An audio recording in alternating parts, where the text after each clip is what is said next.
الحمد لله رب العالمين ثم الصلاة والسلام على أصفى الأزكياء وأزكى الأصفياء خاتم النبيين أبي القاسم محمد اللهم صل على محمد وعلى آله الطيبين الطاهرين المعصومين المنتجبين المظلومين سيما بقية الله الأعظم حجة 12 وخليفة الله في الدنيا والآخرة الأولى ولعنة الدائمة على أعدائهم أجمعين من الآن إلى قيام يوم الدين. أما بعد فقد قال الله تعالى في قرآن المجيد وفرقان الحميد وقوله الحق إنما المؤمنون إخوة فاصلحوا بينكم. صلوات پڑھیں محمد وعلى اللهم صل على محمد وآل محمد. جتنے بھی مرحومین ہیں اس جم کے اور بالخصوص جن لوگوں نے نیاز کا اہتمام کیا ہے، والدین سید اطہر رضوی اور ان کی اہلیہ اور مرحوم ڈاکٹر جواد رضوی اور جو بھی مومنین اور مومنات اس دنیا سے رخصت ہو چکے ہیں، لیکن ان کی فاتحہ کرنے کے لیے کوئی نہیں. ایک دفعہ فاتحہ.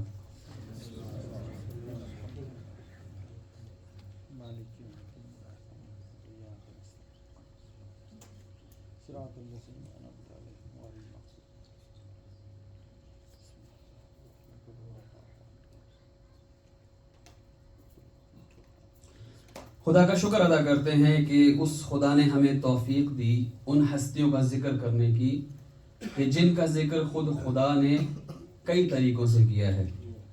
ایک طریقہ ہے صلوات کا کہ خود خدا نے یہ صلوات بھیجی ہے.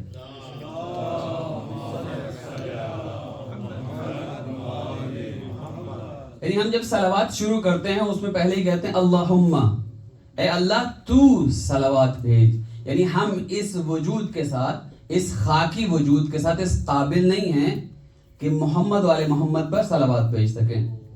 اب یہ صلوات ہے، ظاہری طور پہ ہم ایک چھوٹا سا جملہ کہہ رہے ہیں، لیکن عالم غیب میں اگر اس کا ثواب دیکھا جائے تو جتنا بھی ثواب ہم سوچ سکتے ہیں اس سے بڑھ کے.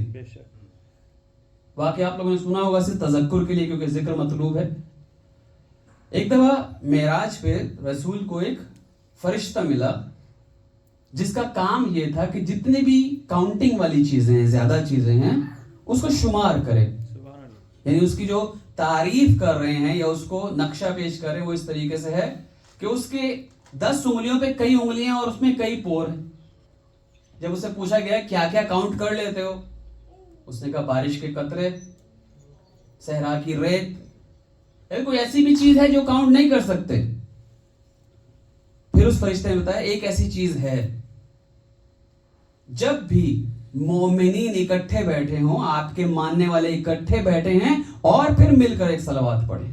اللهم صل على محمد وآل محمد. یعنی جو اکٹھا ہونا ہے خود یہ ایک معنی رکھتا ہے اپنے اندر. اور اسی طریقے ایک اور ثواب بھی ہے جو اکٹھے ہونے کا ہے، یعنی مل کے کام کرنے کا، جم کا، کولیکٹیو ایفرٹ کا. جب بھی 10 آدمی جماعت کے لیے اکٹھے ہوں اس کا ثواب کتنا ہوگا؟ نماز کا ثواب بے شمار ہے، جماعت کا بھی ثواب بے شمار ہے. جب 10 کی صف بن جائے اس کا ثواب کتنا ہوگا؟ حدیث میں ہے کہ اگر سارے شجر جو ہیں، درخت ہیں، قلم بن جائیں اور دریا سیاہی بن جائیں تو شمار نہیں کر سکتے حساب. یعنی صرف خدا جانتا ہے وہ حساب کتنا ہے. ان دونوں میں ایک بات تو واضح ہے کہ جو اکٹھے مل کے کچھ کرنا ہے وہ بہت اہم ہے. اس دنیا میں اللہ نے انسان کو انڈیویجول پیدا نہیں کیا. یعنی آدم علیہ السلام جب آئے تھے تو بی بی حوا کے ساتھ آئے تھے اس دنیا میں. خلقت میں یقیناً وہ پہلے تھے. جب اس دنیا میں آئے وہ حضرت حوا کے ساتھ آئے تھے, یعنی اکٹھے مل کے کچھ کرنا تھا, اور پھر معاشرہ بنتا گیا, اور آج ہم الحمدللہ اکٹھے ہیں. جو ابھی دیکھا ہے, اور ماشاءاللہ قبلہ صاحب کی جو محنت ہے اس کے مطابق انشاءاللہ آپ یہ سب پہلے سے کر رہے ہیں. صرف اس کا مقصد کیا ہونا چاہیے اس پہ تھوڑی سی روشنی ڈالیں گے. خود صلوات کی اہمیت کو اگر دیکھیں تو ایک ختم صلوات کے نام سے قم میں بہت عام ہے, تو انشاءاللہ امید ہے یہاں بھی ہوگا, پتہ نہیں پتہ ہوگا, یہ تذکر کے طور پہ جن کو پتہ ہے, اور جن کو نہیں پتہ وہ ہو سکتا ہے. ہم ختم صلوات کرتے ہیں. ختم صلوات کیا ہوتا ہے؟ 14,000 مرتبہ صلوات ایک کسی آئمہ کے نام پہ, جو معصومین ہیں 14 رسول خدا سے لے کے آخری امام تک, ان کے نام پہ 1,000 صلوات. اس کا طریقہ مختلف ہے. ایک یہ کہ ہفتے کے دن, سیٹرڈے کے دن غسل کر کے اور شروع کیا جائے ایک کسی معصوم کے نام سے, یعنی رسول کے نام سے, اور پھر جو 14 دن بعد 14واں تسبیح ہوگی 1,000 جو پورا کرنا ہے وہ ہو جائے گا امام زمان علیہ السلام کے نام پہ. اگر ایسا مشکل ہے, ظاہر سی بات ہے مصروف دور ہے, تو ایک ہی وقت میں ایک ہی جگہ 14 افراد بیٹھ کے 1,000 کی تسبیح پڑھ لیں. دیکھیں اب 10 سے جیسے ہی کراس کرے گی یہ جم ہو جائے گا ایک, اس وقت جو صلوات کا ثواب ہوگا وہ بجا, اور اس کی وجہ سے جتنے بھی مشکلات ہیں وہ اس گھر سے, اس جگہ سے, اس مکان سے چلی جائیں گی. صلوات پڑھی محمد و آل محمد.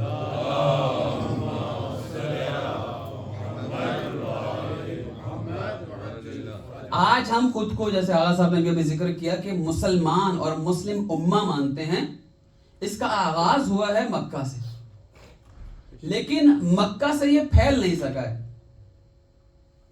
رسول مبعوث ہونے کے بعد, مبعوث کا مطلب ہے جب ان کو ذمہ داری ملی, رسپانسبلٹی ملی کس چیز کی, کہ انہوں نے دین خدا لے کر اور لوگوں تک پہنچانا ہے.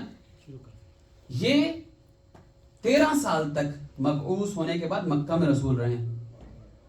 لیکن جو پھیلا ہے وہ پھیلا ہے یثرب سے. یثرب آج کل جسے مدینہ النبی کہتے ہیں. اب 12ویں سال جو تھا, پرانے دور میں کیلنڈر اس طریقے سے نہیں ہوتا جیسے آج کل ہمارے پاس ہیں, جارجین ہیں اور کچھ اسلامک بھی ہیں اور باقی ایرانی اور چائنیز بھی. اس وقت کوئی بھی اہم واقعہ ہوتا تھا اسی کو کیلنڈر شروع ہو جاتا تھا. فیل, وہ جو ہاتھیوں کا واقعہ تھا, عام الفیل, 1 عام الفیل, 2 عام الفیل, 3 عام الفیل. اس کے بعد بعثت, مثال کے طور پہ پہلی بعثت, دوسری بعثت, فرسٹ ایئر بعثت. اس کے بعد ہجری, ہجرت کے بعد. تو 12 سال کے بعد جب رسول کو یہ ذمہ داری مل گئی کہ اس جہان میں جو کمپلیٹ ریلیجن ہے اس کو پھیلائیں, اس میں مدینہ کے کچھ لوگ آئے, جسے یثرب کہا جاتا تھا اس وقت, اسے کہتے ہیں بیعت. پھر بیعت کی انہوں نے کچھ لوگوں نے, اور اس کے بعد واپس چلے گئے. حج ایک ایسا سیزن تھا اس وقت کہ اکٹھا ہونے کا وہ بہترین ذریعہ تھا. یعنی آج کا میڈیا بڑے آرام سے آپ کہہ سکتے ہیں, کوئی بھی خبر پہنچانی ہو یا کوئی بھی بڑا کام کرنا ہو, اسے پھیلانا ہو, تو اس کے لیے حج بہترین سیزن ہوتا تھا اس وقت بھی. یعنی رسول کی بعثت کے بعد, اسلام کے پھیلنے سے پہلے بھی ابراہیم علیہ السلام کی سنت تھی. حج پہ کچھ لوگ آئے اور بیعت ہوئی اور چلے گئے.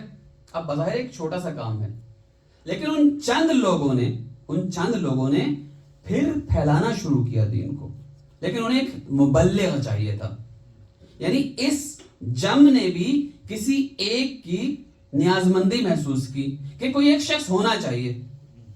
اب ایک شخص کو رسول نے بھیجا, وہ ہے مصعب بن عمیر. مصعب بن عمیر کون ہے؟ مکہ میں رہتے ہیں, مکی ہیں اصالتاً. رئیس زیادہ جسے کہتے ہیں نا, یعنی وہ ایسے شخص تھے کہ جب بھی کوئی تاجر کوئی خوشبو, کوئی مہنگا لباس لے کر مکہ کے بازار میں آتا تھا, تو اگر کوئی نہ خرید سکے, کہتے ہیں کہ کسی میں بھی اتنی طاقت نہیں ہے مگر مصعب. یعنی آج مثال کے طور پہ کوئی بھی برانڈ اگر دیکھیں سب سے بڑا, تو وہ سب سے مہنگا بھی ہو سکتا ہے. اس کو صرف مصعب بن عمیر اس دور میں دیکھتے, رئیس زیادہ تھے, کسی چیز کی کمی نہیں ہے. جب کپڑے چاہے بہترین کپڑے ہیں, عطر چاہیے جو اس وقت کی جو نیسیسٹیز تھیں, حتی سرخ اونٹ بھی، وہ سب کچھ موجود ہے والدین کی طرف سے. اب ارقم بن ارقم کے گھر میں مسلمان ہو گئے، اسلام کو قبول کر لیا، پھر نماز بھی پڑھنا شروع کی. جب بیت اللہ کے پاس نماز ادا کر رہے تھے تو کسی نے مخبری کر دی کہ تمہارا بیٹا تو نماز پڑھ رہا ہے. اب یہ نماز جیسے ہی پتہ چلی، پکڑی گئی، تو انہوں نے فوراً والدین نے ان کو ایک کمرے میں بند کر دیا، سب کچھ لے لیا، سب کچھ. لیکن نازوں میں پل رہے تھے، ہر چیز مہیا تھی، اور اچانک سب کچھ ختم. ایک کہتے ہیں دھوتی یا لونگ، یعنی ایک کپڑا ڈھانپنے کے لیے، اور بس اس میں کتنا عرصہ گزارا، لیکن ثابت قدم رہے. بس ایک تو یہ کہ ہمیں صرف قبولیت نہیں بلکہ اس بات اور مستقل طور پہ آگے چلنا بہت ضروری. اور یہ ثابت قدمی کا پھر جو اجر خدا دیتا ہے، جس کو ہم دیکھ نہیں پاتے، کیلکولیٹ نہیں کر پاتے، غیب سے جو اجر دیتا ہے، وہ یہ ملا. رسول نے مصعب بن عمیر کو اپوائنٹ کیا مدینہ کے لیے. اب ان کی جو کوشش تھی، خلوص تھا، اس کی وجہ سے اوس کا جو قبیلے کا سردار تھا سعد بن معاذ، وہ ہو گیا مسلمان مدینہ میں. پھر یہ لوگ آئے ہیں اور رسول کہا کہ اب آپ ہمارے پاس آئیں، کیونکہ ایک پورا قبیلہ ہمارے پاس ہے، اب ہم آپ کی حفاظت بھی کر سکتے ہیں اور اسلام کو پھیلا بھی سکتے ہیں. اب جو رسول خدا گئے ہیں، اب جو بات بتانا چاہ رہا ہوں یہ سب مقدمتاً تھی. جب رسول خدا مدینہ پہنچے ہیں تو وہاں پہ مواخات مدینہ کے نام سے بھائی چارے کی ایک ایسی مثال قائم کی ہے جو آج تک جاری و ساری ہے. یعنی جو انصار تھے، انصار یعنی ہیلپرز، جنہوں نے مدد کی ہو، وہ وہاں پہ موجود ہیں، سٹیبل ہیں، وہاں پہ وہ سیٹل ہیں. جو مہاجرین آ رہے تھے اپنا سب کچھ چھوڑ کے، لیکن کیونکہ مسلمان تھے، ایمان کا رشتہ تھا، ان کو بھائی بنا دیا ہے. اب جو بھائی بنایا ہے وہ بھی ساری صلاحیتیں دیکھنے کے بعد بنایا ہے، وہ تفصیل ہے، لیکن مصعب کے بھائی کو بنایا، مصعب کو بھائی بنایا ہے ابو ایوب انصاری کے ساتھ. یعنی ایک عقد اخوت کا ہے کہ تم اب بھائی بھائی ہو، جیسے کہ نسلی بھائی ہو. اب ابو ایوب انصاری کون ہے؟ ابو ایوب انصاری وہ ہیں کہ تیسرے خلیفہ کی قتل کے بعد سب سے پہلے جو شخص آئے ہیں حضرت علی کی ولایت کا اعلان کرنے کے لیے اور بیعت کرنے کے لیے، وہی. جتنے انصار تھے ان کے مطابق جو ان کی کیٹیگری تھی اس کے مطابق مہاجرین کو بھائی بناتے گئے. بعض مہاجرین اور مہاجرین کو بھی بنایا، بعض انصار کو بھی. اور اس کے بعد جو سب سے قریب تھا رسول کے، نفس رسول تھا، علی ابن ابی طالب کو اپنا بھائی بنایا.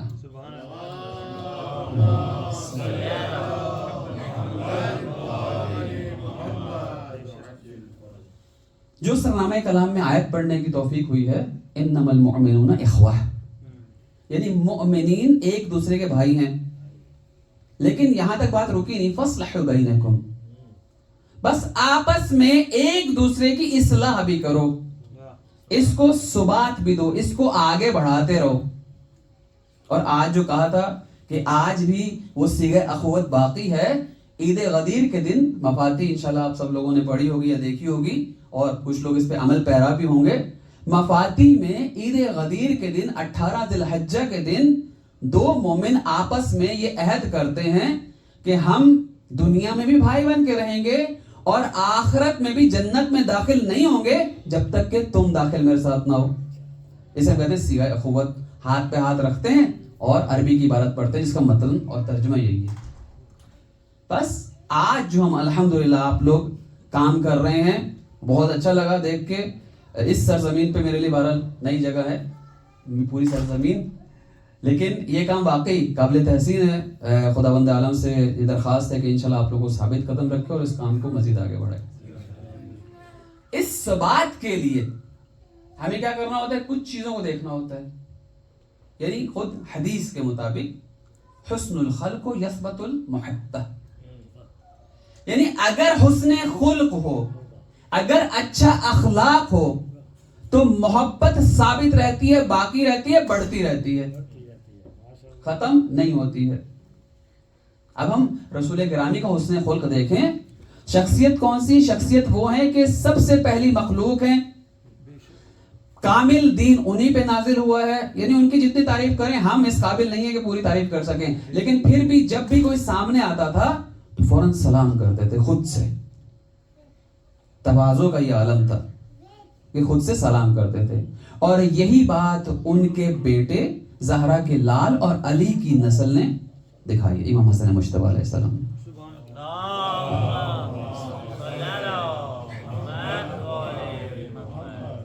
ان تواضع کا یہ عالم تھا کہ ایک دفعہ اپنی سواری پہ جا رہے تھے تو دیکھا کہ باہر کچھ لوگ بیٹھے ہیں، خشک روٹی.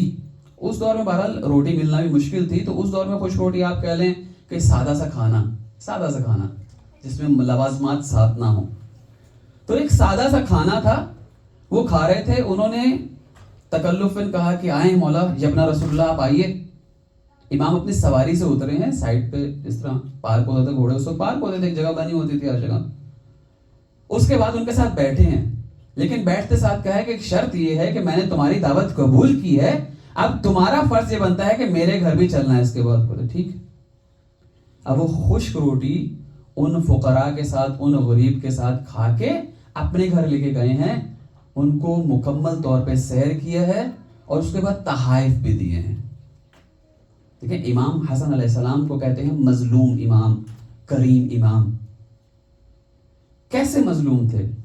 اس دور کو اگر غور سے دیکھیں تو شیعہ بکھرے ہوئے تھے.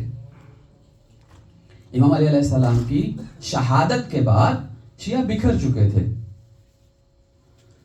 امیر شام کو خوارج کا مسئلہ درپیش تھا. امام علی علیہ السلام نے اپنی شہادت کے وقت باقاعدہ یہ اعلان کیا تھا لا تقاتلوا الخوارج من بعدی، میرے بعد خوارج سے لڑائی نہیں کرنی ہے، ان کے آمنے سامنے نہیں ہونا. لیکن امیر شام نے کچھ اس طریقے سے مینیپولیٹ کیا، جو کوفہ کے شیعہ تھے انہوں نے ساتھ دیا اس کا، اور پھر امیر شام کی جو طاقت تھی وہ اتنی بڑھ گئی کہ کربلا کا واقعہ پیش آیا. اب امام حسن نے ان بکھرے ہوئے شیعوں کو اکٹھا کرنا شروع کیا ہے. 10 سال لگے ہیں کم سے کم، جب تک وہ حیات تھے. اور اس کے بعد ہم دیکھتے ہیں کربلا میں اگر یہ چند افراد جو بہترین بے لوث مخلص تھے وہ امام حسن علیہ السلام کے ساتھ شامل ہوئے. یعنی جو ثبات ہے یہ بہت ضروری ہے. معمولاً ہم مادی زندگی میں کیونکہ گھرے ہوئے ہیں اسی کے مطابق کچھ چیزوں کو کیلکولیٹ کرتے ہیں. اب ہم بھی آپس میں بھائی چارے کے ساتھ رہ رہے ہیں الحمدللہ، بالخصوص آپ لوگ، مجھے یقین ہے اس بات کا، اور آپ ہی گئے یہاں دیکھ کے. لیکن اس سے فائدے کیا ہوں گے؟ ہم کچھ ظاہری چیزوں کو دیکھ رہے ہوتے ہیں. اس سے فائدہ یہ ہوگا یہ مرکز انشاءاللہ اور دن دگنی اور ترقی کرے گا. لیکن اس کی جو برکات ہیں اس کو ہم کیلکولیٹ نہیں کر سکتے. وہ برکات کیسے کیلکولیٹ ہوں گی؟ اس کے لیے ایک سادی سی مثال. معمولاً جب کسی کی شادی کرنی ہوتی ہے، جوڑا جو نیا ہوتا ہے جوان اپنے بچوں کی، ان کو ہم یہی کہتے ہیں کہ گھر بساؤ تاکہ سیٹل ہو سکو. وہ سیٹلمنٹ کیا ہو رہی ہوتی ہے؟ وہ در حقیقت سیٹلمنٹ ہم کہہ رہے ہوتے ہیں جو عام طور پہ ہوتا ہے. یقیناً بہت سارے لوگ اس کی ڈیپتھ میں جا کے کہتے ہوں گے، لیکن عام طور پہ جو کہتے ہیں سیٹل ہونا ہے. جو بھی آپ کی ضروریات ہوں جائز طریقے سے پوری کرنی ہے، ریسپانسبلٹیز پوری کرنی ہے. ظاہر سے ساتھ بات انجوائمنٹ بھی ہے، انٹرٹینمنٹ بھی ہے، دل بھی لگنا ہے، یہ سب کچھ ہے. لیکن خدا قرآن میں کیا کہہ رہا ہے؟ خدا کہہ رہا ہے کہ تاکہ تمہیں تسکین دی جائے، لتسکنو، تاکہ محبت بڑھائی جائے تمہارے درمیان. اب کیا ہو رہا ہے؟ رشتہ ہو رہا ہے، ایک عقد ہو رہا ہے. کیسے؟ کچھ الفاظ پڑھے جا رہے ہیں اور اس کے بعد رشتہ ازدواج میں منسلک ہو رہے ہیں. لیکن اس کی برکت دیکھیے کہ اس گھر میں ایک عبادت کا 70 گنا ثواب ہو گیا. دیکھیں ابھی تک کیا ہو رہا تھا؟ ابھی تک ہم سیٹلمنٹ کی سوچ رہے تھے، لیکن برکت کا حساب نہیں لگایا. برکت کا حساب کیسے لگے گا؟ کہ جو بھی شادی شدہ مرد اور عورت نماز پڑھتا ہے 70 ٹائمز زیادہ ہے. یہ برکت اور غیب یہ کہاں گئی ہے؟ یہ تھوڑا کھو گئی ہے. وجہ کیا ہے؟ کیونکہ یہ آخر الزمان ہے، اس میں شیطان آزاد ہے. مادیت اپنے عروج پر ہے. جب یہ سب کچھ اور بالخصوص جہاں آپ لوگ ہیں وہاں بہت زیادہ کلیئر ہے, دکھتی ہے, آپ لوگوں کے لیے شاید آسان ہو جائے, یعنی اس کو ایک اپرچونٹی سمجھیں کہ آپ لوگوں کے لیے بہت کلیئر ہے. وہ علاقے جہاں پہ مادیت واضح طور پہ آزاد نہیں ہے, عروج پہ نہیں ہے, ان کو ڈاؤٹس ہو سکتے ہیں. آپ لوگوں کو تو کلیئرٹی ہے, یہ لیفٹ ونگ ہے, یہ رائٹ, ختم. جہاں پہ مکس ہوا ہو وہاں پہ مشکل ہوتی ہے. اب اس مادیت کے اوج پہ وہ جو مقصد حیات ہے وہ بعض اوقات فوت ہو جاتا ہے. وہ کیسے فوت ہو جاتا ہے؟ الحمدللہ سارے یہاں پروگرامز میں آئے ہیں. خدا نہ خواستہ کسی کے دل میں یہ ہو ٹھیک ہے مرکز چلتا رہے, اسی طرح ہماری اولادیں نسلیں باقی رہیں, لیکن یہ سب کچھ کس لیے؟ یہ سب کچھ اس لیے کہ آخرت بھی باقی ہے. لیکن ہم توحید, عدالت, نبوت, امامت, قیامت, اصول دین کے ماننے والے ہیں. توحید وحدت, وحدت ایکا. عدالت یعنی جو رائٹس ہیں, جو حقوق ہیں, جن کو جب ہم رائٹس اور حقوق کی بات کرتے ہیں, اس کی تھوڑی سی تفصیل بتا دوں. جو رائٹس اور حقوق کی ہم بات کرتے ہیں معمولاً ہم دیکھتے ہیں کہ سب کے ساتھ اچھا سلوک ہونا, نہیں, عدالت کے ساتھ اچھا سلوک ہونا. یعنی بعض جگہ آپ کو والدین کی بات ماننی پڑتی ہے, بعض جگہ آپ کو اولاد کی بات ماننی پڑتی ہے, بعض جگہ آپ کو بھائی کی بات ماننا پڑتی ہے. یہ عدالت کیا ہے؟ یہ جسٹس ہے. اس کا مطلب کسی بھی چیز کو اس کے اپنے مقام کے مطابق پورا کرنا. اگر کوئی شخص جاب کر رہا ہے تو اس کے وہ آورز پورے کرنے ہیں, اس کے بعد عدالت پوری ہوگی. کوئی شخص بزنس کر رہا ہے, کچھ اور کام کر رہا ہے, کوئی بھی ذمہ داری پوری کر رہا ہے, حتیٰ جن کو واضح نصیحت کی توفیق ہے ہم جیسے لوگ, ان کو بھی عدالت کے ساتھ ذمہ داری پوری کرنی ہے. اگر عدالت نہیں ہوگی خدا نہ خواستہ تو پھر پینلٹی پڑے گی. ضروری وہ پینلٹی ظاہری ہو, ضروری نہیں وہ پینلٹی ظاہری ہو, توفیقات سلب ہو جاتی ہے. یہ توفیق بہت اہم ہے. دیکھیں, ہم اگر صرف اور صرف ظاہری آنکھ سے دیکھیں تو حقوق آرام سے پورے ہو سکتے ہیں. بیگم کے کیا حقوق ہیں؟ اس کو 4 جوڑے دینا, رہائش دینا. 4 جوڑے سے مراد محاورتاً ہے جو اس کی ضرورت ہو, اس کو جو رہائش اور باقی جتنی نیسیسٹیز ہیں پوری کرنا. اسی طریقے سے مرد کے حقوق جو یعنی شوہر کے جو حقوق ہیں وہ جو شریعت میں لکھے ہیں اس سے نہ کرنا خواتین کا. اولاد کے کیا حقوق ہیں؟ اچھی تربیت کرنا. یہ واجبی حقوق ہیں. لیکن ان سب کو اس لیے استعمال کرنا تاکہ مقصد حیات یعنی اس دنیا کو عالم غیب سے متصل کرنا. عالم غیب سے کیسے متصل ہوتے ہیں؟ نماز صرف واجب عمل ہے. اب جماعت کے ساتھ پڑھ رہے ہیں, لیکن نماز واجب ہے, گھر بھی پڑھی جا سکتی ہے, لیکن جماعت کے ساتھ کیوں پڑھ رہے ہیں؟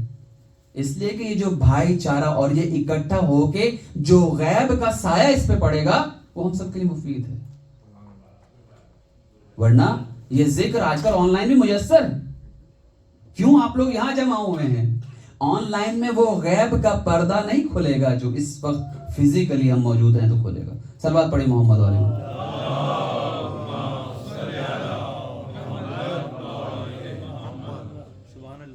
جو کچھ بھی کریں صرف ایک چیز کو اگر نظر انداز نہ کریں کہ وقت کے امام جن کے پاس پردہ غیب کی کنجی ہے, چابی ہے, وہ انتظار کر رہے ہیں. معمولاً ہم کیونکہ اس دنیا میں جی رہے ہوتے ہیں تو بہت سی چیزوں کو نظر انداز کر جاتے ہیں, اور یہ نارمل بھی ہے اس لیے کہ ہم انسان ہیں, فطری ہیں. انسان نسیان سے بنا ہے. انسان کا لفظ نسیان سے ہے, بھول جانے والا. اب کسی چیز کا بہت زیادہ اگر ہمارے پاس ایک چیز بہت زیادہ تعداد میں بہتات میں موجود ہو تو ہم اس کی اہمیت, اس کی قدر بھول جاتے ہیں. دھوپ آج کل گرمیوں میں بالخصوص آپ جس علاقے میں ہیں, دھوپ جب ہو رہی ہو تو اس کی اہمیت کو بھول جاتے ہیں, جب نہیں ہوتی تو یاد آتی ہے. مچھلی پانی میں رہتی ہے لیکن پانی کی اہمیت کو اس طرح درک نہیں کر سکتی. نارمل ہے. اب اس کے لیے توجہ کرنی پڑتی ہے جو بہرحال مچھلی کے پاس نہیں ہے. ہم اشرف المخلوقات کے پاس ہے. عقل ہمیں اللہ نے دی ہے. ہوا آکسیجن لیتے ہیں, کبھی حساب کرنے کا موقع ہی نہیں ملا ہوگا کیونکہ بہتات ہے. خدا نخواستہ تنگی نفس اگر ہو, بیماری ہو, کبھی پہاڑ پہ بہت زیادہ اونچا چلے جائیں تو شاید موقع ملا ہو. لگ بھگ 7-8 لیٹر آکسیجن ہم استعمال کرتے ہیں ایک دن میں, فری آف کاسٹ. یہ خدا نے عطا کی ہے, اور اسی کو حساب کرتے رہیں تو 2-2.5 ہزار لیٹر بن جاتا ہے ایک سال میں. اب جتنے سال عمر ہے وہ سب استعمال کر چکے ہیں ہم. یعنی کیونکہ ہم مسلسل اس فضا میں ہیں کہ ہمیں کمی محسوس نہیں ہوئی تو ہم بھولے ہوئے, اس کا حساب کرنا بھی. امام حاضر ہیں کہاں پہ؟ غیبت کے پردے میں. جب ہم کہتے ہیں امام حاضر ہیں غیبت کے پردے میں, اس کا مطلب ہے کہ امام کو ابھی بھی اختیار ہے. یہ امام زمانہ علیہ السلام کیا کر رہے ہیں؟ وہ جو غیب ہے ہمیں اس مادے سے جوڑ رہے ہیں. امام زمانہ علیہ السلام کے لیے ہم نے کیا کیا؟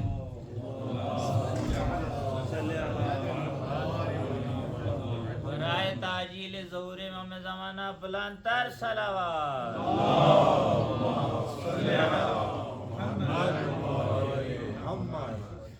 امام زمانہ کے لیے ہم نے کیا کیا؟ یقیناً آپ لوگ دعائے نطبہ بھی پڑھتے ہوں گے, تاجل امام زمانہ کی ہر نماز کے بعد, سلامتی امام زمانہ کی, یعنی یاد تک تو ہے.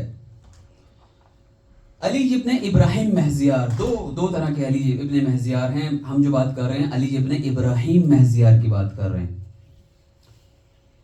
وہ 19 حج کیے انہوں نے. حج جب اس دور میں حج کو کہتے ہیں, اس کا مطلب یہ ہوتا تھا کہ اپنا سب کچھ چھوڑ چھاڑ کے جانا. کیوں؟ کیونکہ 3 ماہ آلموسٹ لگتے تھے آنے جانے میں, وہاں رہنے میں, اور 7-8 مہینے اس کے انتظامات کرنے میں. یعنی یوں سمجھ لیں کہ 9 مہینے وہ کما رہے تھے تاکہ حج کر سکیں.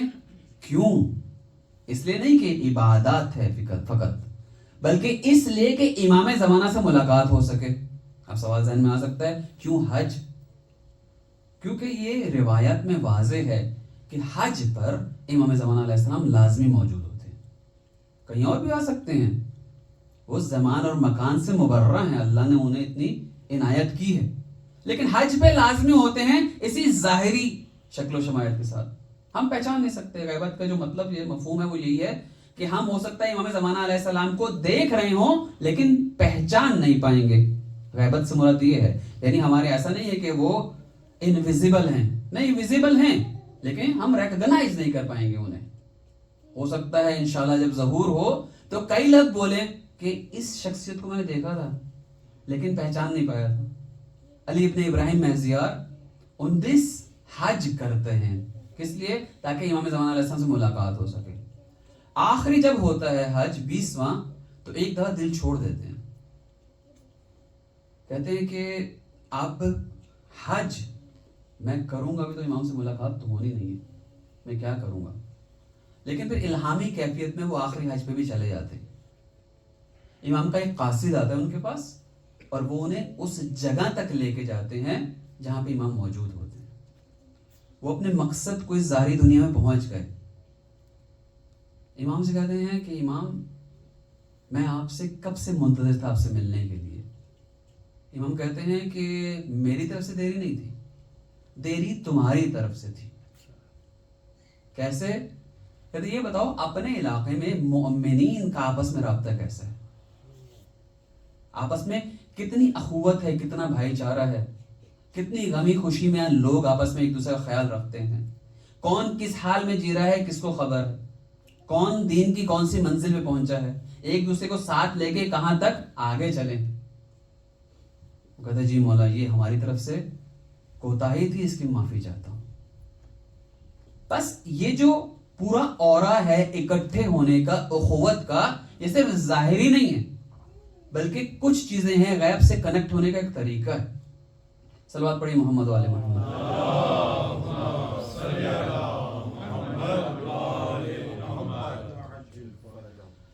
ہم سنتے ہیں کہ سلیمان علیہ السلام کو کہا گیا ہے, سلمان علیہ السلام کو, کہ من اہل بیت.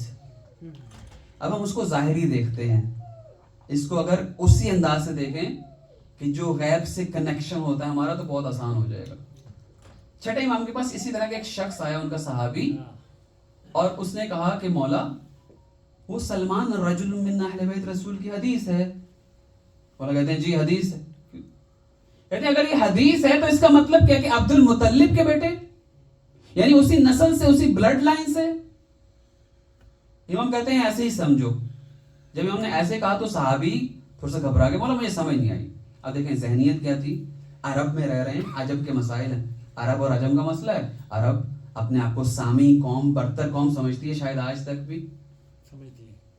اب وہ کہہ رہا ہے کہ یہ اجمی عبد المطلب کے اول سے کیسے ہو گیا. ظاہری چیز دیکھ رہے ہیں نا, جو ہمارے فزیکل آنکھوں سے دیکھ رہی ہے, یہ ذہن سے سوچ رہے ہیں. اب اس میں چھٹے امام کہتے ہیں کہ یہ جو من اہل بیت کی حدیث ہے, من صدر ہے, من جنس من صدر, یعنی وہ صدر قلب اس کی بات ہو رہی ہے. اب قلب کسے کہتے ہیں؟ دیکھیں ہمارے فزیکل آرگن اگر ہم دیکھیں تو ہمارا برین ہے, جس میں گوشت کے لوتھڑے ہیں. زیادہ سے زیادہ سائنس کہاں تک پہنچی ہے کہ سگنلز ہیں, کچھ ہارمونز ہیں جو اوپر نیچے ہو جاتے ہیں, ان کے لیے ٹیبلٹس وغیرہ مہیا کر دی جاتی ہیں اگر کوئی مسئلہ ہو. اس طرح اگر دل کو دیکھیں, قلب کو دیکھیں, تو پمپنگ آرگن کے طور پہ ہم دیکھتے ہیں نا. لیکن خود یہ دونوں چیزیں روح سے منسلک ہونے کا ایک خاص ذریعہ ہے. ہمارے بدن میں روح بھی ہے, ہمارے بدن خود بدن ہے اور روح ہے, پھر ہم ایک وجود بنتے ہیں جسے ہم کہتے ہیں انسان. ورنہ جانوروں کے پاس بھی اتنی عنایت تو ہے, وہ اپنے آپ کو ایک فیملی کے طور پہ, سوسائٹی کے طور پہ رکھ سکیں. اب جب انہوں نے یہ کہا امام نے کہ صدر کے ساتھ ہے, تو اس سے پتہ چلا کہ غیب اور ظاہر دونوں کو, حاضر اور باطن, ظاہر اور باطن کو ملا کے اگر چلیں گے تو یہ سارے کام آسان ہو جائیں گے. صلوات پڑھی محمد و آل محمد.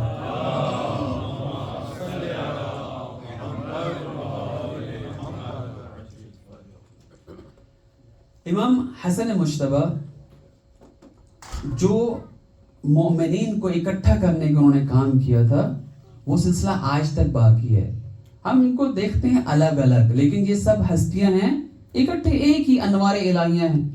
بالکل ایسے ہی ہے جیسے جب ہم کہتے ہیں کہ مجلس ہو رہی ہے, اب اس میں یہ دیکھیں 1 2 3 یا ایکس وائی زیڈ آیا ہوا ہے, بلکہ ہم کہتے ہیں یہ پورا جم ہے, یہ پورا ایک اکٹھا ہے جس کی وجہ سے ہم آئے ہیں یہاں پہ. اب امام ایک دفعہ کعبے کا طواف کر رہے تھے, یعنی مومن کی اہمیت اس قدر زیادہ ہے. امام طواف کر رہے تھے کعبے کا, تو کعبے کے طواف کا جو ثواب ہے وہ اس قدر زیادہ ہے کہ اگر کوئی شخص ایک طواف کرے تو اس کے 600 گناہ معاف ہوتے ہیں, 600 برائیوں سے دوری ہوتی ہے, اور 600 اس کی نیکیوں میں اضافہ ہوتا ہے. ایک طواف کا اتنا ثواب ہے. اب ایک شخص آیا جو مومن تھا امام حسن علیہ السلام کے پاس, اور پھر اس نے کہا مولا مجھے ایک مسئلہ ہے, میرا ایک قرض دار آیا ہوا ہے اور وہ ابھی قرض کا مطالبہ کر رہا ہے اور میرے پاس کچھ نہیں. مولا فرماتے ہیں سرے دست تو میرے پاس بھی کچھ نہیں حج طواف کے دوران. تو اس وقت وہ کہتا ہے کہ اگر آپ کیونکہ رسول خدا کے بیٹے ہیں گارنٹی دے دیں تو میرا کام ہو سکتا ہے, ورنہ قاضی کے پاس بات جائے گی اور مجھے جیل وغیرہ ہوگا اور یہ سب کچھ. مولا طواف چھوڑ دیتے ہیں اور آگے چلتے ہیں. ابن عباس ساتھ ہوتے ہیں. ابن عباس کہتے ہیں مولا آپ نے طواف چھوڑ دیا ہے. تو پھر وہ کہتے ہیں کہ میں نے اپنے بابا علی اور انہوں نے اپنے رسول سے سنا ہے کہ ایک مومن کی حاجت پوری کرنا 1000 دنوں کی عبادت سے بہتر ہے. اور وہ عبادت کیسی کہ جس میں دن میں روزے رکھے ہوں اور رات میں قیام اللیل کیا ہو, کھڑے ہو کے عبادت کی ہو. یعنی اس طریقے سے اگر ہم اخوت اور بھائی چارے کو آگے بڑھاتے رہیں تو یقیناً اس چیز سے وصل ہوتے ہیں, اس چیز سے مل جاتے ہیں جو مقصد کائنات ہے. یعنی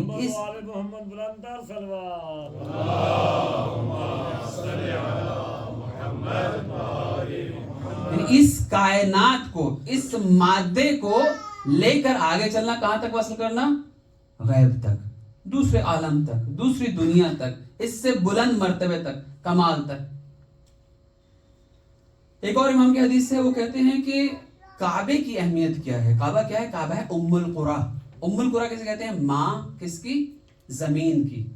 یعنی جب اس زمین پہ ابھی بات کر رہے ہیں خود اس فزیکل اپیرنس کی، نہ یہ کہ انسان کی تخلیق کب ہوئی ہے، نہیں انسان کی تخلیق نہیں، انسانیت کی نہیں، آدم علیہ السلام، بلکہ خود جب یہ زمین بن رہی تھی، خلقت ہو رہی تھی، اس وقت کعبہ جو تھا سب سے پہلے زمین ہے جو اس پہ آئی. اب وہ پانی سے نکلی، اس کی ایک الگ بحث ہو سکتی ہے، سائنٹیفک طریقوں سے پروف بھی ہو سکتا ہے، کوئی ایگری کر سکتا ہے کوئی نہیں، لیکن پہلی زمین جو نمودار ہوئی اس گلوب پہ وہ تھی کعبہ. یعنی اس قدر اہمیت کا عالم ہے. خدا نے آج تک جو پانی پاک و پاکیزہ رکھا ہے وہ اسی سرزمین پہ ہے، آب زمزم بہترین قسم کا پانی ہے. اب اس سرزمین کی، اس کعبے کی جس جگہ پہ وہ ہے، اس کی اہمیت کتنی ہے؟ اس کی اہمیت اتنی ہے کہ خدا کہتا ہے کہ کسی بھی صورت نماز اس ڈائریکشن کے بغیر نہیں ہو سکتی.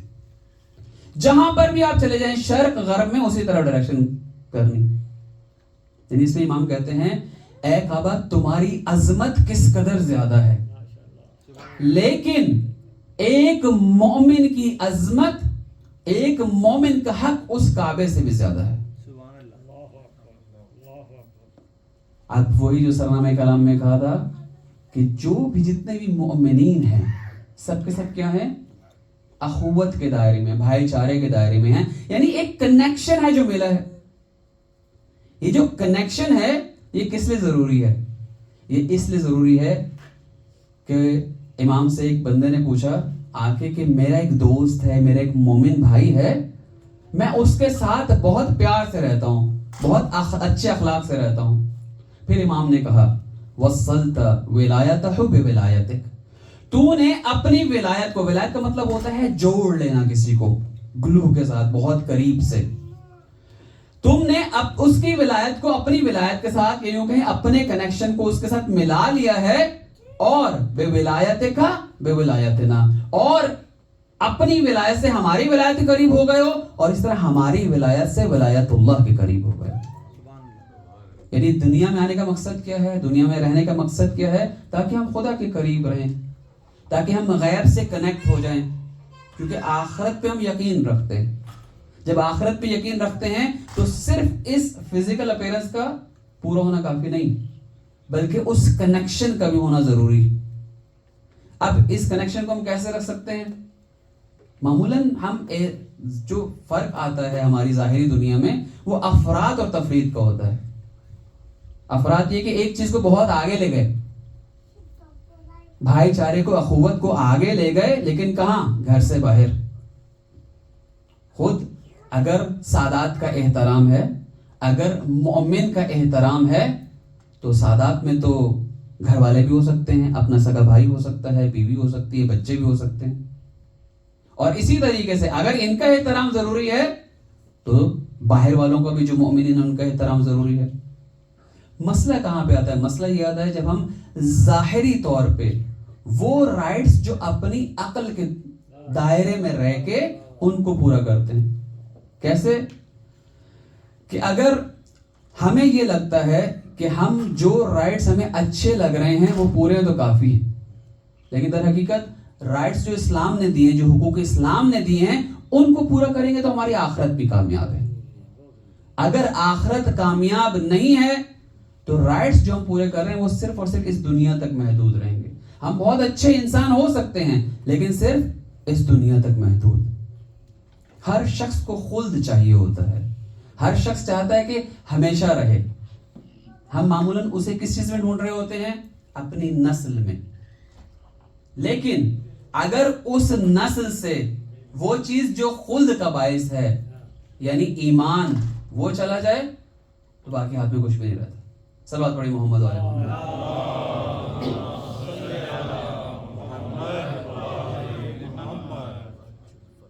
بہت آسان سا کلیہ وہ یہی ہے کہ اخوت کے ساتھ، بھائی چارے کے ساتھ، لیکن تثبیت، ثابت قدمی، آگے بڑھتے رہنا. یہ دنیا گریجول ہے.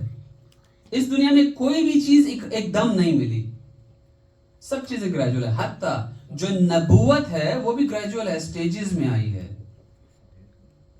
یعنی پہلے آدم علیہ السلام آئے ہیں، اس وقت اس کی شریعت کی ضرورت نہیں تھی. حضرت ابراہیم علیہ حضرت نوح علیہ السلام ہے، اس وقت ایک تعداد اتنی تھی کہ باقاعدہ ایک شریعت آئی. اس کے بعد حضرت عیسیٰ، موسیٰ اور سب سے بیسٹ شریعت ہے، کمپلیٹ ریلیجن ہے، وہ آیا رسول خدا کے پاس. اب اس شریعت میں جو کچھ بھی ہے وہ صرف اس دنیا کے لیے نہیں، وہ ہے آخرت کے لیے، اور یہی ہمارا ہدف ہے، یہی ہمارا مقصد ہے. لیکن اس سب دنیا کے ساتھ، یعنی عدالت کے ساتھ، یعنی جسٹس کے ساتھ، اب یہ جو عدالت ہے یہ قائم کیسے ہوتی ہے؟ اس کے لیے ہمیں دین سیکھنا پڑتا ہے. اور دین پہنچانے والے کون تھے؟ وہ بہترین شخصیات تھیں جن کو خود خدا نے اپوائنٹ کیا تھا. یعنی جو غیب سے کنیکشن ہے یہ ان لوگوں کے ذریعے ہو سکتا ہے جو غیب سے منسلک، جو منصوص من اللہ، اور امام علیہ السلام کی شخصیت ہمارے لیے ایسی. اسی لیے خدا نے ان شخصیات کے حقوق بھی زیادہ رکھے. حتیٰ اگر رسول سے کوئی اضافی بات کرتا تھا، ایکسٹرا بات کرتا تھا، اللہ نے آیت میں نازل کیا کہ اب ایکسٹرا بات نہیں کرنی، اب صدقہ دینا پڑے گا. یعنی ناسخ اور منسوخ جسے کہتے ہیں. کچھ وقت کے لیے رسول کے پاس بہت زیادہ جھمگٹا شروع ہو گیا. یعنی عبادت کا مطلب اکٹھے ہو جانا نہیں، بہت زیادہ لوگ سوالات کے لیے آنا شروع ہو گئے. لیکن جب رسول کے پاس وقت کم رہ گیا اور کام زیادہ رہ گئے تو اللہ نے یہ واجب کر دیا ہر مسلمان پر کہ جو بھی رسول سے بات کرنا چاہتا ہے پہلے ٹائم لے کیسے صدقہ دے. اور آئے پروٹوکولز. اب آہستہ آہستہ جھڑنا شروع ہو گئے لوگ، اور باقی کون رہا؟ وہی جو باب العلم بنا، امام علی علیہ السلام. صرف اس آیت پہ عمل کرنے والے ایک شخص ہیں اور وہ ہیں علی ابن ابی طالب. پر حبیب خدا خاتم الانبیاء بلند تر صلوات.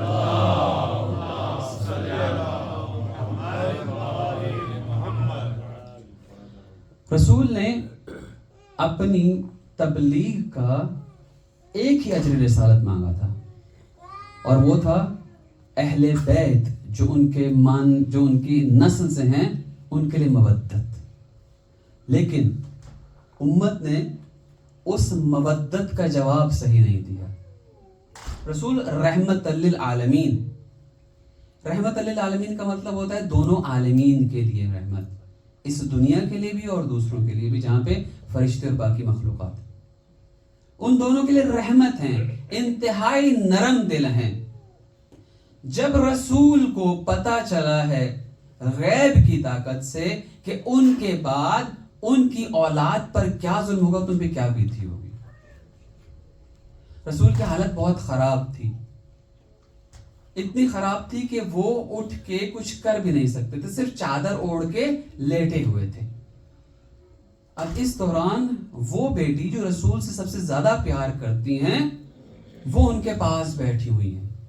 دق الباب ہوا، کوئی دروازے پہ آیا، بی بی خود اٹھ کے گئی ہیں اور پوچھا ہے کہ کون؟ اس نے کہا میں ایک عربی ہوں اور چاہتا ہوں کہ رسول سے ملاقات کروں. بی بی کہتے ہیں ابھی میرے بابا کی حالت اچھی نہیں ہے اس لیے بعد میں آنا. دوسری بار ہوا، تیسری بار ہوا. اب زہرا جو رسول کی حالت دیکھ کے دکھیا ہوئی تھی، انہوں نے روبدار آواز میں کہا کہ جاؤ میرے بابا تکلیف میں ہیں. اب جب زہرا کی درد بھری آواز رسول نے سنی ہے تو کہتے ہیں بیٹی یہ میرا بھائی اسرائیل ہے، یہ فرشتہ اجل ہے جو مجھے لینے کے لیے آیا ہے. یہ کسی کے در پہ دستک دے کے نہیں جاتا، لیکن کیونکہ تمہارا گھر ہے اس لیے یہ دستک دے کے آیا ہے. قربان جاؤ مولا، اسی در پہ جس کے احترام میں اسرائیل بھی نہیں آ رہے، لیکن اس در پہ دستک نہیں دی گئی بلکہ آگ لگائی گئی. ایک آج صرف آگ لگی ہوتی. زہرا در اور دیوار کے پیچھے ہیں اور اس کے بعد ایسی لات ماری گئی کہ وہ میغ زہرا کے پہلو میں پیوست ہو گئی. زہرا چیخی ہے فضا مدد کو آؤ، میرے محسن شہید ہو گئے ہیں. اب جب زہرا کو پتا چلا کہ رسول جانے والے ہیں تو گریہ شروع کیا ہے. باپ چھوڑ کے جا رہا ہے اس دنیا سے. جب رسول نے زہرا کو روتے ہوئے دیکھا ہے تو وہ بھی بلند آواز سے گریہ شروع کر دیا ہے. ان کی ریشیں مبارک بھیگ گئی ہے آنسوؤں سے. اب جب زہرا نے اپنے بابا کے آنسو دیکھے ہیں تو بولی ہیں بابا ہم تو آپ کی جدائی کے لیے رو رہے ہیں، آپ کس لیے رو رہے ہیں؟ رسول بولے ہیں کہ میرے بعد جو تم پر مظالم ہوں گے میں اس لیے رو رہا ہوں۔ رسول جانتے تھے کہ ان کی بیٹی کو شہید نہیں کیا جائے گا، تڑپا تڑپا کے مارا جائے گا۔ امام حسن اس وقت 8 سال کے تھے۔ اس 8 سال کی کم سنی میں انہوں نے دیکھا ہے کہ کیسے ان کی جوان ماں ایک ہاتھ اپنا دیوار پر اور دوسرا ہاتھ پہلو پہ رکھ کے چل رہی ہیں۔ خود امام حسن فرماتے ہیں ایک دفعہ میں جا رہا تھا کسی کے ساتھ، جب گھر کے قریب وہ گلی جو میرے گھر کے قریب تھی اس کو چھوڑ دیا تو اس شخص نے پوچھا مولا اس گلی سے آپ کا گھر قریب ہے، آپ گھر جا رہے ہیں؟ مولا نے کہا نہیں، بچپن میں ایک دفعہ میری ماں جب فدق کی سند لے کر واپس آ رہی تھی تو ایک ملعون نے اس سند کو حاصل کرنے کے لیے ایسی حرکت کی کہ میری ماں کے گال پہ نیل تھا اور میری آنکھوں کے سامنے زمین پر گر پڑی تھی۔ اس کے بعد سے آج تک کبھی میں اس گلی سے نہیں گزرا ہوں۔ امام حسن علیہ السلام کو ان کی نااہل بیوی کے ذریعے سے جعدہ کے ذریعے سے دودھ میں زہر پلایا گیا۔ اب یہ جو زہر پلایا گیا اس قدر قاتل تھا کہ امام کے جگر میں تکلیف ہونا شروع ہوئی ہے۔ مولا نے اپنے بھائی حسین کو بلایا ہے، اپنی بہن زینب کو بلایا ہے، وہ دونوں آ گئے ہیں۔ اب مولا فرما رہے ہیں کہ اے حسین مجھے پتا ہے کہ تم جانتے ہو کہ کس نے مجھے شہید کروایا ہے، لیکن انتقام مت لینا۔ اسی دوران ان کا جگر کٹ کے الٹی کی صورت میں تشت میں آ گرا ہے۔ بی بی زینب نے ان کے خون کو صاف کیا ہے اور اس کے بعد اجلا کفن دے کے گھر سے رخصت کر دیا ہے۔ معمولاً جب گھر سے رخصت ہو جائے جنازہ خواتین کو تھوڑی تسلی ہو جاتی ہے کہ اب دیکھ نہیں سکتی ہیں، لیکن قربان جاؤں زینب نے ایک دفعہ پھر حسن کا جنازہ دیکھا ہے، لیکن اس کی حالت ایسی ہے کوئی مرد بھی نہیں دیکھ پاتا۔ 70 تیر لگے ہیں اور پورے کا پورا کفن خون میں لپٹا ہوا ہے۔ حسین نے 2 بار اپنے بھائی کو کفن دیا ہے اور جنت البقیع میں ان کو دفن کیا ہے، لیکن قربان جاؤں مولا حسین آپ کو کربلا کی تپتی ریت پر کوئی کفن پہنانے والا نہیں تھا، بلکہ جب آپ کی گردن کو آپ کے سر کو تن سے جدا کیا جا رہا تھا اس وقت کوئی مرد باقی نہیں رہا تھا۔ جب آپ کے جسد کو گھوڑوں کے سموں سے پامال کیا جا رہا تھا کوئی مرد باقی نہیں رہا تھا کہ آپ کو کفن دے، آپ کو غسل دے۔ آپ کے 500 زخموں کے خون نے آپ کو غسل دیا، جو دشمنوں نے پتھر مارے تھے جسد کو وہی آپ کا کفن بنا، اور یہ سب کچھ تلے زینبیہ پہ زینب دیکھتی رہی۔